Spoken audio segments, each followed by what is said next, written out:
Video को like करें, channel को सब्सक्राइब कर बेल आइकन जरूर दबाएं हमारी न्यू वीडियो नोटिफिकेशन पाने के लिए। Hello students, welcome to my channel Gautam की क्लास। तो आज मैं बीए फर्स्ट ईयर वालों के लिए राजनीतिक विज्ञान फर्स्ट से मोस्ट इम्पोर्टेंट लघुत्तरीय प्रश्न लेकर आया हूं, जो कि आपके पूरे सिलेबस से लिए गए हैं। सभी इम्पोर्टेंट मोस्ट इम्पोर्टेंट क्वेश्चन हैं। मोस्ट इम्पोर्टेंट क्वेश्चन वे हैं जो कि आपके एग्जाम के लिए हेल्पफुल क्वेश्चन होते हैं। केवल हम उन्हीं क्वेश्चन के बारे में चर्चा करेंगे जो कि आपके एग्जाम में पूछे जाते हैं और पूछे जा सकते हैं, और इस बार भी आपके एग्जाम में ज़्यादा से ज़्यादा क्वेश्चन पूछे जाने वाले हैं। तो आज हम सभी लघुत्तरीय प्रश्नों के उत्तर देखेंगे, तो बने रहिए वीडियो के अंत तक। और वीडियो में आगे बढ़ने से पहले यदि आप हमारे चैनल पर नए हो तो चैनल को अभी से सब्सक्राइब जरूर कर लें, ताकि आपको हमारी आने वाली न्यू नोटिफिकेशन समय पर मिलती रहे। तो आइए वीडियो को स्टार्ट करते हैं। यहाँ पर फर्स्ट क्वेश्चन है, लेवियाथन किसकी रचना है या लेवियाथन पुस्तक किसने लिखी? तो इसका उत्तर है यहाँ पर, यह पुस्तक थॉमस होब्स द्वारा लिखी गई है।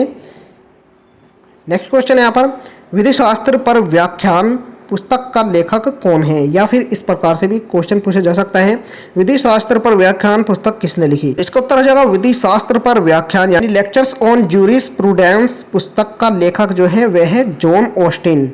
इसका राइट आंसर क्या हो जाएगा? जॉन ऑस्टिन विधि शास्त्र पर व्याख्यान के लेखक हैं। नेक्स्ट क्वेश्चन देखते हैं यहाँ पर। नेक्स्ट दिया गया है यहाँ पर, ग्रामर ऑफ द पॉलिटिक्स किस विद्वान की कृति है? तो यह लास्की की कृति है। नेक्स्ट है, रिपब्लिक तथा पॉलिटिक्स किन विद्वानों की अमूल्य कृतियां हैं? तो इसका उत्तर हो जाएगा रिपब्लिक प्लेटो की तथा पॉलिटिक्स जो है वह अरस्तु की कृति है। नेक्स्ट क्वेश्चन यहाँ पर, टू ट्रेटिसेस ऑन गवर्नमेंट किसकी रचना है या कृति है? तो यह कृति है जॉन लॉक की। नेक्स्ट है, पॉलिटिकल एनालिसिस किस विद्वान की कृति है? यह कृति जो है वह है रॉबर्ट डहल की। नेक्स्ट है, कॉस्ट इन इंडियन पॉलिटिक्स नामक ग्रंथ के रचयिता कौन है? तो इसके रचयिता हो जाएगा यहाँ पर रजनी कोठारी। इसका राइट आंसर क्या है? रजनी कोठारी। नेक्स्ट है यहाँ पर, ह्यूमन नेचर इन पॉलिटिक्स किस विद्वान की कृति है? तो इसका उत्तर हो जाएगा, यह पुस्तक ग्राहम वेलास के द्वारा लिखी गई है। नेक्स्ट दिया गया है, अर्थशास्त्र किस विद्वान की कृति है? तो यह कौटिल्य की कृति है। अर्थशास्त्र जो है वह कौटिल्य की कृति है। नेक्स्ट क्वेश्चन है यहाँ पर, सोशल कॉन्ट्रैक्ट किसकी रचना है?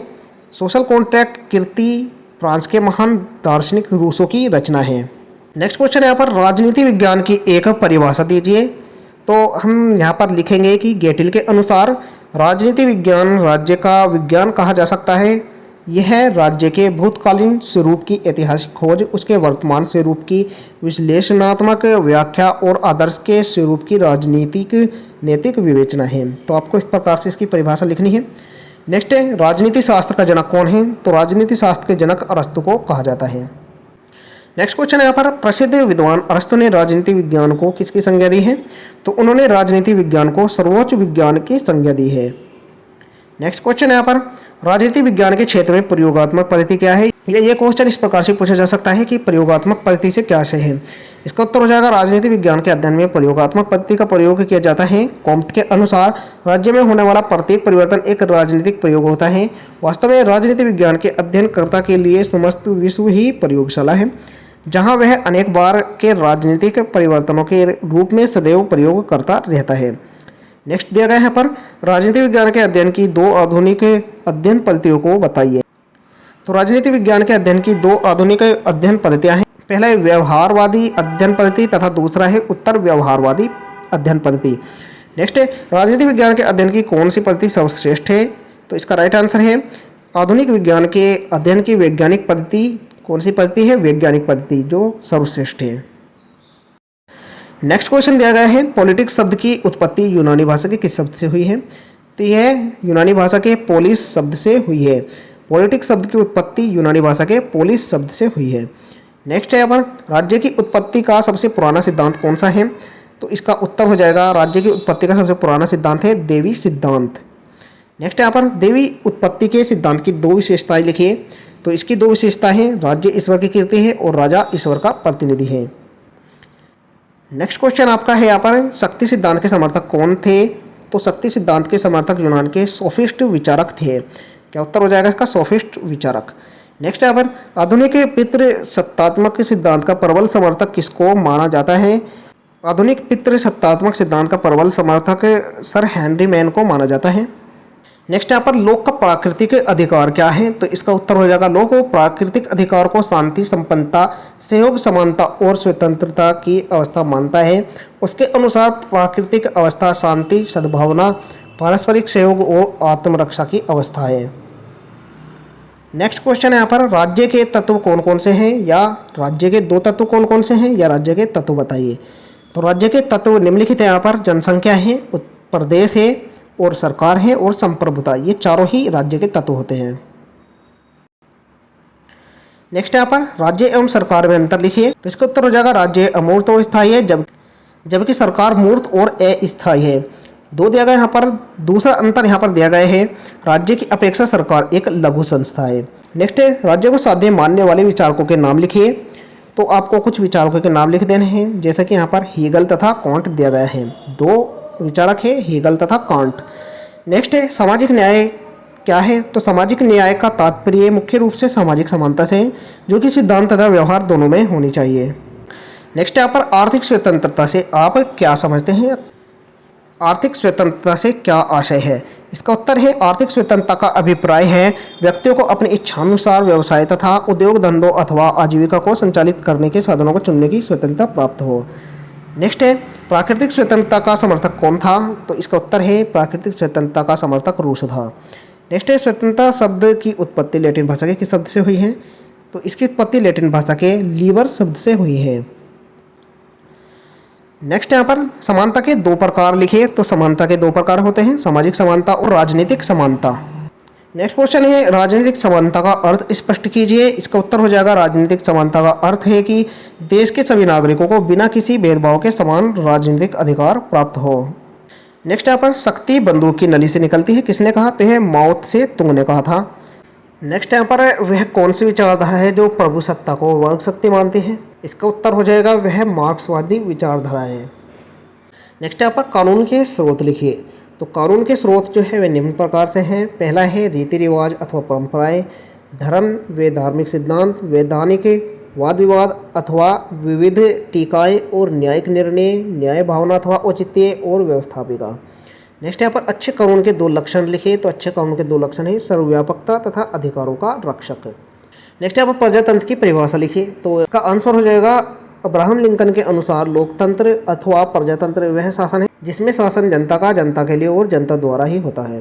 नेक्स्ट यहाँ पर लोकतंत्र को शासन का विकृत रूप मानने वाले विचारक कौन हैं, तो इसका उत्तर हो जाएगा लोकतंत्र को शासन का विकृत रूप मानने वाले विचारक जो है वह है प्लेटो। नेक्स्ट यहाँ पर आधुनिक लोकतंत्र का विकास किस स्थान से प्रारंभ हुआ, तो इसका उत्तर हो जाएगा यहाँ पर यूरोप से। नेक्स्ट है लोकतंत्र के दो गुण बताइए, तो इसके दो गुण होते हैं उच्च आदर्शों पर आधारित तथा जन कल्याण पर आधारित, ये दो गुण होते हैं लोकतंत्र के। नेक्स्ट है प्रत्यक्ष प्रजातंत्र क्या है, इसका उत्तर हो जाएगा प्रत्यक्ष प्रजातंत्र में जनता प्रत्यक्ष रूप से सार्वजनिक कार्यों में भाग लेती है, नीति निर्धारित करती है और कानून बनाती है। प्रत्यक्ष प्रजातंत्र स्विट्जरलैंड में प्रचलित है। नेक्स्ट है अधिनायक तंत्र के किन्हीं दो गुणों का उल्लेख कीजिए, तो अधिनायक तंत्र के दो गुण हैं। पहला है यहाँ पर अधिनायक तंत्र में राष्ट्रीय एकता की भावना सुदृढ़ होती है। दूसरा है संकटकालीन स्थिति में सरकार द्वारा शीघ्र निर्णय लेने की क्षमता होती है।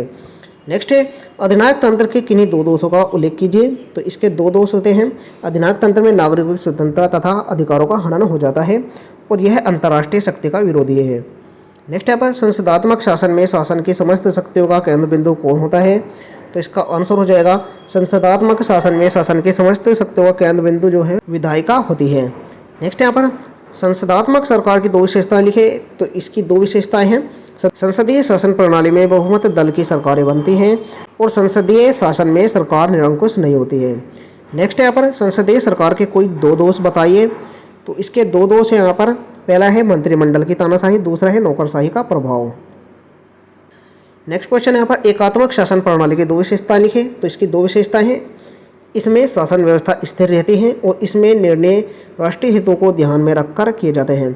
नेक्स्ट है संघात्मक शासन की दो या तीन विशेषताएं लिखिए, इसका उत्तर है पहली यहाँ पर भौगोलिक समीपता, दूसरा है इकाइयों की समान स्थिति, तीसरा है अंतर्राष्ट्रीय क्षेत्र में प्रतिष्ठा। नेक्स्ट यहाँ पर संघात्मक शासन में शक्ति विभाजन की सूचियों का उल्लेख कीजिए, तो इसका उत्तर हो जाएगा यहाँ पर पहला है संघ सूची, दूसरा है राज्य सूची, तीसरा है समवर्ती सूची।